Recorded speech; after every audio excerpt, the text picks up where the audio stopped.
Atmakur rural అలాగే సంఘం ఇవి రెండు మా పార్టీకి చీఫ్ ఎలక్షన్ ఏజెంట్ అయిన గిరినాయుడు గారు పర్యవేక్షించారు. అలాగే మాకు ఎప్పుడూ అండగా ఉండి తోడుగా నడిచినటువంటి వేమిరెడ్డి ప్రభాకర్ రెడ్డి గారి రిప్రజెంటేటివ్గా మా నియోజకవర్గంలో స్థానికుడైనటువంటి మా రవీందర్ రెడ్డి గారు, ఆయన కూడా ఏఎస్పేట మండలాన్ని పూర్తిగా పర్యవేక్షించారు. నేను ఆత్మకూరు రూరల్, ఆత్మకూరు సిటీ ఎక్కువగా చూడడం జరిగింది. మా మాజీ కోఆపరేటివ్ సెంట్రల్ బ్యాంక్ అధ్యక్షులు శ్రీ ధనుంజయ రెడ్డి గారు, మెట్టుకూరు ధనుంజయ రెడ్డి గారు, ఆయన అనంతసాగరం మండలం, ఇట్లా ఎక్కడికక్కడ సీనియర్ నాయకులందరూ ఒక్కొక్క మండలాన్ని పర్యవేక్షించబట్టి వాళ్ళు చివరిలో దౌర్జన్యంగానో లేకుంటే అధికారుల్ని లోబర్చుకునో చేసేటువంటి ఆ విధానం ఈసారి జరగలేదు. జరగకపోవడంతో దాదాపుగా మొత్తం నియోజకవర్గం మీద 9,000 నుంచి 10,000 ఓట్లు నిలిచిపోయాయి. ఇది నిలిచిపోయేటువంటి ఓటర్లు లేరు, ఓటర్లు రాలేదు, వచ్చిన ఓట్లన్నీ పోలయ్యాయి. కానీ దౌర్జన్యంగా జరిగేటువంటి వాతావరణం ఈసారి అధికార యంత్రాంగం సహకరించలేదు. కానీ బయట వైపు మా పార్టీ యంత్రాంగం పటిష్టంగా పనిచేయబట్టే మేము దాన్ని అరాచకాన్ని అడ్డుకోగలిగాం. పోలింగ్ బూతుల్లో ఉన్నటువంటి అధికార యంత్రాంగం మాత్రం పూర్తిగా రెండు వర్గాలకి సమంగా పనిచేశారు. ఎవరు ఓటర్ అని నిజమైన ఓటర్ ఎవరు వచ్చినా వాళ్ళకు ఓటు ఇవ్వడం, ఓటు చేయించడం చేశారు. ఈ విధమైనటువంటి ఓటింగ్ సరళి మొన్న జరిగింది. ఇది ఆ రోజే నేను పక్క రోజే దీనికి సంబంధించి వివరాలు ఇవ్వాల్సిన అవసరం ఉండే, కానీ ఈ ఎన్నికల్లో కొంచెం అనారోగ్యం ఉండడంతో మేమందరం కూడా ఎవరికి వాళ్ళుగా అందరం కలిసి ఒకసారి మాట్లాడదామని మేము ఇవాళ కూడా అనుకున్నాం. మా మేకపాటి చంద్రశేఖర్ రెడ్డి గారు రావాల్సి ఉండింది. కుటుంబ సమేతంగా ఆయన తిరుమలకు వెళ్ళడంతో ఆయన లేరు. ధనుంజయ రెడ్డి గారు కూడా కుటుంబ సమేతంగా బెంగళూరు వెళ్ళడంతో ఆయన కూడా రాలేకపోయారు. మిగతా అందరం కూడా ఇక్కడ గిరినాయుడు గారు ఆయన ఒంగోలులో ఉండడంతో ఆయన రాలేకపోయారు. మేమందరం కూడా ఇవాళ ఈ ఎన్నికల వాతావరణాన్ని అసలు చాలా పటిష్టంగా తెలుగుదేశం పార్టీ -0లో ఉన్నటువంటి పార్టీ యంత్రాంగాన్ని సరైనటువంటి సక్రమమైన రీతిలో నడిపిస్తూ ఎప్పటికప్పుడు పర్యవేక్షించి ఆ యొక్క వాతావరణాన్ని ఇవాళ విజయం వైపు నడిపించి రేపు 4వ తారీఖు వచ్చేటువంటి రిజల్ట్స్లో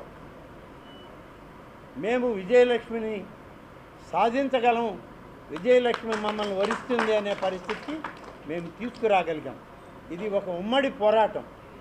దీనికి సంబంధించి ఎప్పటికప్పుడు టెలికాన్ఫరెన్స్లో అలాగే జూమ్ కాన్ఫరెన్స్లో మా నాయకులు నారా చంద్రబాబు నాయుడు గారు ఆయన పర్యవేక్షణ, ఎన్నికలు జరిగే రోజైతే ప్రతి గంటకి ఒకసారి టెలికాన్ఫరెన్స్ పెట్టి బూత్ ఏజెంట్లతోటి ఆయన పర్యవేక్షించినటువంటి తీరు, విధానం, టెక్నాలజీని ఆయన వాడుకున్నటువంటి విధానం, ఇవన్నీ కలిపి ఇవాళ తెలుగుదేశం పార్టీ ఆత్మకూరు నియోజకవర్గమే కాదు, ఈ నెల్లూరు జిల్లాలో ఉన్న 10 నియోజకవర్గాల్లో కూడా విజయలక్ష్మి వైపు ముందుకు నడుస్తూ ఉంది.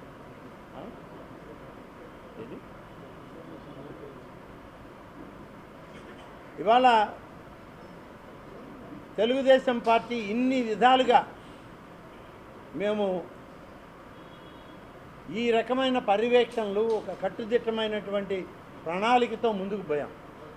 మాకు పూర్తిగా సహకరించినటువంటి కూటమి పార్టీలు, ప్రధానంగా భారతీయ జనతా పార్టీ అలాగే జనసేన, ఈ 2 పార్టీల యొక్క నాయకులు, కార్యకర్తలు ఏ బూత్ దగ్గరికి వెళ్ళినా, ఏ గ్రామం దగ్గరికి వెళ్ళినా జన సైనికులు కానీ భారతీయ జనతా పార్టీ యువ నాయకులు కానీ ముందుకొచ్చి మాకు తోడుగా ముందుండి నాయకులు, కార్యకర్తలు పెద్ద ఎత్తున సహకరించారు.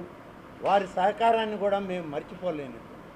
ఇన్ని విధాలా చేసినటువంటి ఒక ప్రయత్నం ఇవాళ నెల్లూరు జిల్లాలో 10 సీట్లు కూడా విజయం వైపు ముందుకు నడుస్తున్నాయని చెప్పడానికి ఇవాళ మేము ఈ మీడియా సమావేశంలో తెలియజేయడం జరిగింది. ఎన్నికలు అయిపోయినాయి. ఇవాళ దురదృష్టం ఏంటంటే నేను దాదాపుగా 4 దశాబ్దాల సార్వత్రిక ఎన్నికలు బై ఎలక్షన్లు కూడా చూశాను నేను. ఎన్నికలైన మరుసటి రోజున దాడులు, హింసాత్మక వాతావరణం ఎప్పుడు నేను గమనించలే. చూసిన అనుభవాలు కూడా లేవు మాకు. దారుణమైనటువంటి పరిస్థితులు ఇవాళ. ఓటు వేయలేదని చెప్పి మహిళలను కూడా కొట్టినటువంటి పరిస్థితి. ఏజెంట్లుగా కూర్చున్నారని బిడ్డల్ని హింసించినటువంటి పరిస్థితి. ఇవాళ ఒక్కొక్క దారుణం వింటుంటే, మీడియాలో చూస్తూ ఉంటే ఇంతటి నీచమైన సంస్కృతి ఇవాళ ఉన్నటువంటి అధికార వైసీపీ పార్టీ, జగన్మోహన్ రెడ్డి రాజకీయం, ఆయన పరిణితి ఇంతేనా అని కూడా ఇవాళ ఆలోచించాల్సిన పరిస్థితి.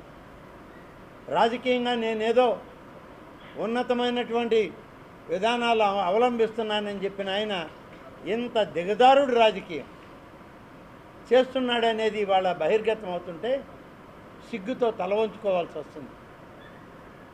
రాజకీయాల్లో అనేక దశాబ్దాల రాజకీయాలు చూసాం, కానీ ఏజెంట్ని ఖాళీ బూత్లో నుంచి వెళ్ళిపో అనడానికి ఇంట్లో ఉన్న బిడ్డల్ని హింసించినటువంటి పరిస్థితి.